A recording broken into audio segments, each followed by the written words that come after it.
Assalamualaikum warahmatullahi wabarakatuh.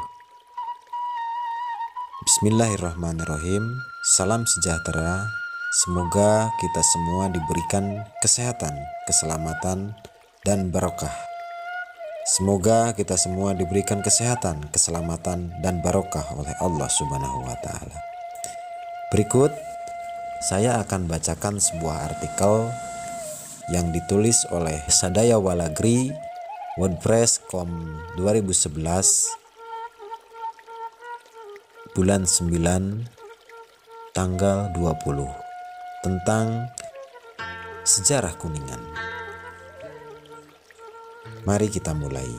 Pada zaman dahulu, menurut cerita Parahyangan, ada sebuah pemukiman yang mempunyai kekuatan politik penuh seperti halnya sebuah negara bernama Kuningan. Karena kerajaan Kuningan tersebut berdiri setelah Sewekrama dinobatkan sebagai raja yang kemudian bergelar Rahyang Tangkuku atau Sang Kuku yang bersemayam di Arile atau Saunggalah. Sewekrama menganut ajaran yang disebut dengan Dang Hyang Kuning dan berpegang kepada Sang Hyang Dharma atau ajaran kitab suci.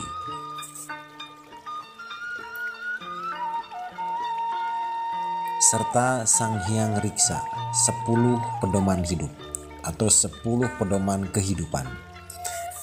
Ekspansi kekuasaan Kuningan pada zaman kekuasaan Sewekrama menyeberang sampai ke negeri Melayu. Pada saat itu, atuh ibuna, aisdi itu kalangan.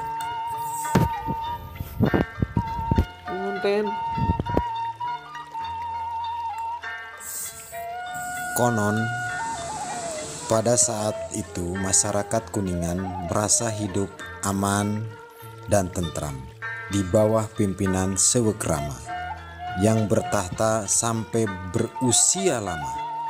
Berdasarkan sumber cerita Parahyangan juga bahwa sebelum Sanjaya menguasai kerajaan Galuh, dia harus mengalahkan dulu Sang Wulan, Sang Tumanggal, dan Sang Pandawa, 3 tokoh penguasa Kuningan,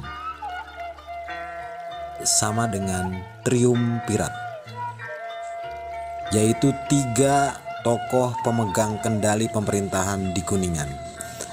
Sebagaimana konsep Tritangtu dalam konsep pemerintahan tradisional,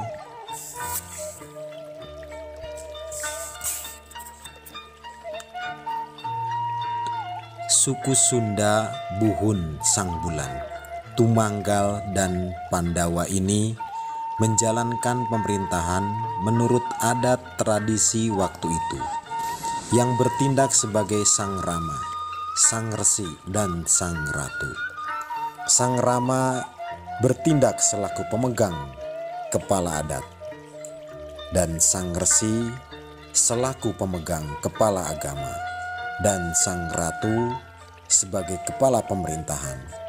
Makanya kerajaan Kuningan waktu dikendalikan tokoh Triumvirat ini berada dalam suasana yang gemah ripah loh Cinawi, tata tentram kertara harja, karena masing-masing dijalankan oleh orang yang ahli di bidangnya. Tata aturan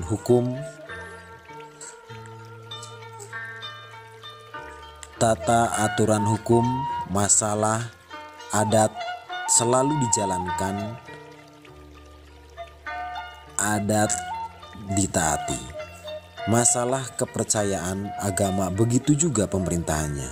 Semuanya sejalan beriringan, selangkah dan seirama.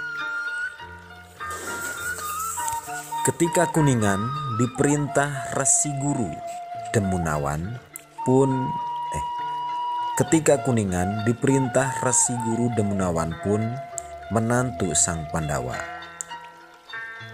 Ketika Kuningan diperintah Resi Guru Demunawan pun atau menantu sang Pandawa, kerajaan Kuningan memiliki status sebagai kerajaan agama Hindu.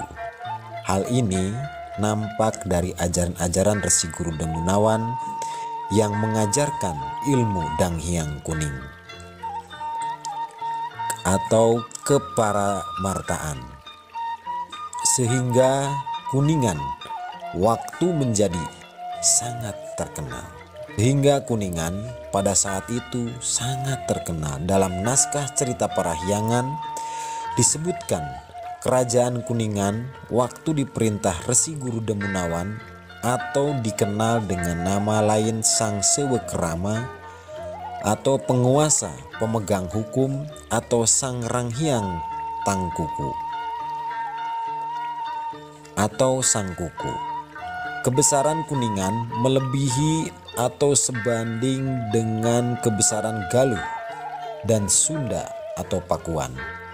Kekuasaannya meliputi Melayu, Tuntang, Balitar, dan sebagainya. Hanya ada 3 nama tokoh raja di Jawa Barat yang berpredikat Raja Resi, arti seorang pemimpin pemerintahan dan sekaligus ahli agama atau resi. Mereka itu adalah 1. Resi Manikmaya dari Kerajaan Kendan atau sekitar Cicalengka sampai Bandung. Yang kedua, Resi Demunawan dari Saunggalah Kuningan. Dan yang ketiga, Resi Niskala Wastukencana dari Galuh Kawali. Perkembangan kerajaan Kuningan selanjutnya seakan terputus dan baru pada 1100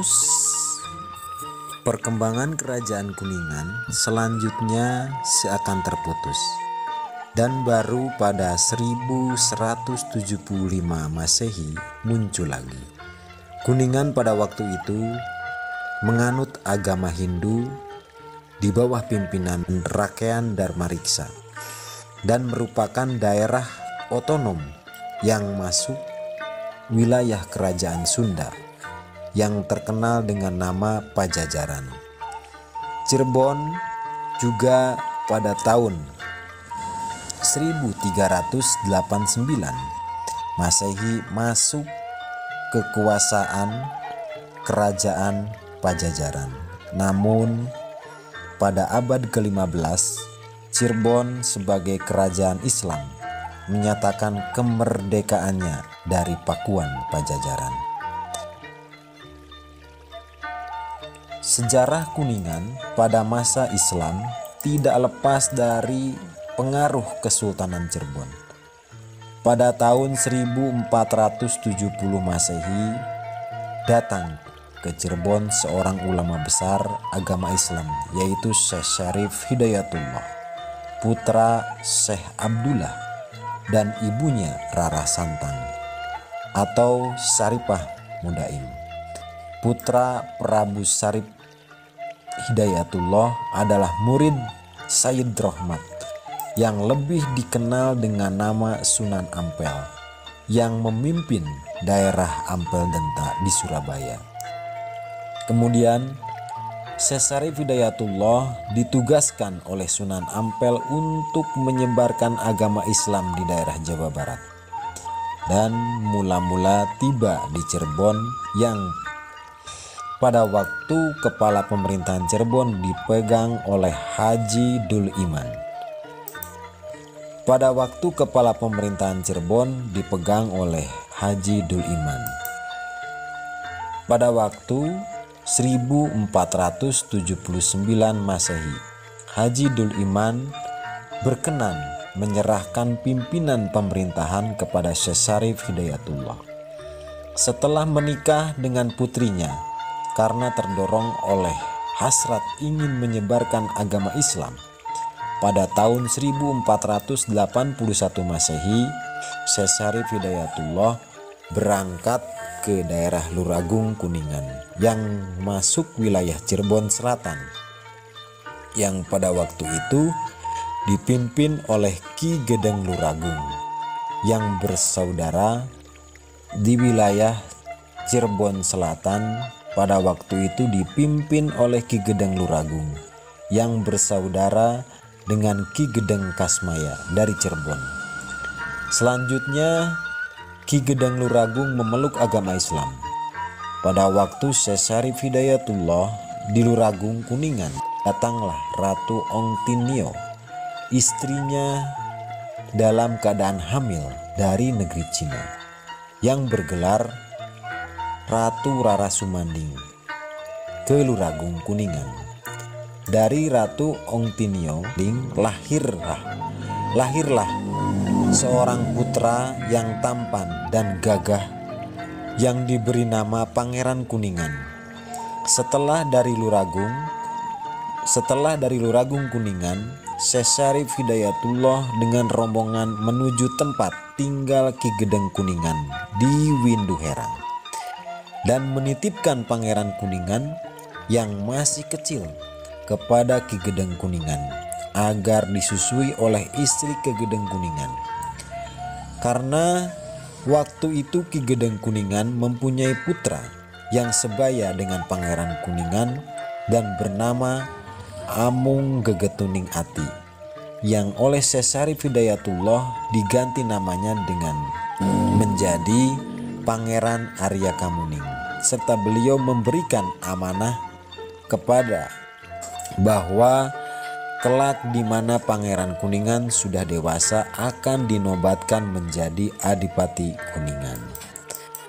Setelah Pangeran Kuningan dan Pangeran Arya Kamuning tumbuh dewasa, diperkirakan tepatnya pada bulan Muharram tanggal 1 September 1498 Masehi, Pangeran Kuningan dilantik menjadi kepala pemerintahan dengan gelar Pangeran Arya Adipati Kuningan atau Adipati Kuningan dan dibantu oleh Arya Kamuning. Maka sejak itulah dinyatakan sebagai titik tolak terbentuknya pemerintahan Kuningan yang selanjutnya ditetapkan menjadi tanggal hari jadi Kuningan. Masuknya agama Islam ke Kuningan nampak dari munculnya tokoh-tokoh pemimpin Kuningan yang berasal atau mempunyai latar belakang agama. Sebut saja Syekh Maulana Akbar yang akhirnya menikahkan putranya bernama Syekh Maulana Arifin dengan Nyai Ratu Selawati, penguasa Kuningan waktu itu, Prabu Langlang Buana. Hal ini menandai peralihan kekuasaan dari Hindu ke Islam yang memang berjalan dengan damai melalui ikatan perkawinan. Waktu itu di Kuningan muncul pendukuhan-pendukuhan yang bermula dari pembukaan pondok pesantren seperti pesantren Sindapurna yang artinya menuju kesempurnaan, Syekh Rama Haji Irngan atau yang berada di Balong Dharma, dan banyak lagi pesantren-pesantren lainnya. Oke, kepada semua pendengar, mungkin itu saja sejarah singkat Kota Kuningan. Semoga bermanfaat untuk semuanya. Wassalamualaikum warahmatullahi wabarakatuh.